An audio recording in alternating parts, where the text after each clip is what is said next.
toilet paper, Monopoly money, a Blockbuster membership card, the last slice of bread in the package. These are all things that are worth more than that pre-qualification letter you downloaded from someone's website. Okay, so today we're going to be discussing the critical difference between a pre-qualification letter and a pre-approval letter. It is very important to understand the difference between these two, because one has absolutely zero intrinsic value, while the other is required to be able to put an offer in on a home. So let's start with the pre-qualification letter and how you get it. Now, frankly, not a whole lot is required to get your hands on one of these. Essentially, you can go to a lot of websites. You can put in just a generic income number, what you think your FICO score is, what loan program, a little bit about your credit history, your name, the state where you want to buy, just a lot of theoretical information.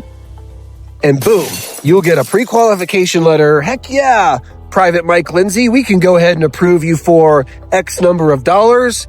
Congratulations, let's get you out there. And it makes you feel really good, like you've actually accomplished something, like you actually have qualified for something. But the truth is that paper, that document, the verbiage, the promise is absolutely worthless and meaningless. Why? Well, because there's a few critical steps that have not been achieved by this internet lender. Primarily, they have not pulled your credit. They have not verified your income. If you're not doing either of these things, it's impossible to qualify someone for a loan. It's just lip service. It's just to get you into the door. Okay?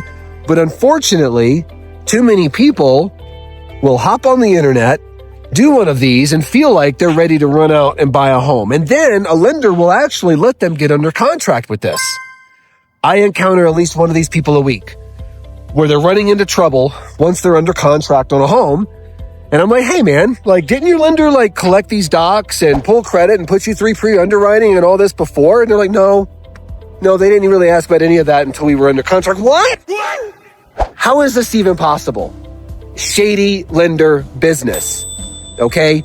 If a lender has not pulled credit, collected docs, verified income, whatever they're telling you is absolutely worthless. Okay? And if you have a lender doing this to you, please reach out to me so I can provide you with at least the proper steps, the proper questions to ask. But hopefully, maybe you'll just be like, well, if Mike Lindsay's going to do it the right way, I'll just use him. Okay? So pre-qualification letter, don't even bother with it. Completely worthless. Now, what you actually want is a pre-approval letter. And this has all the high points that I just discussed. Okay? You've completed an actual mortgage application that has all your personal information, last 2 years residential, last 2 years employment, cash assets, other properties owned, all that, and hit submit. Then lender should collect all the requisite documents in order to verify the information in the application to make sure that you can qualify for the purchase price that you're asking for. Okay? Hopefully, they also put you through pre-underwriting, which is not as long or as arduous as it might sound, but it can poke holes in the profile and it can identify any potential speed bumps along the way. Very, very important. Okay? Once a lender has done this, once they have achieved these steps, then they are qualified to tell you that, yes, you can go out and spend X number of dollars on a home. And we have the profile and the approval to actually back that up.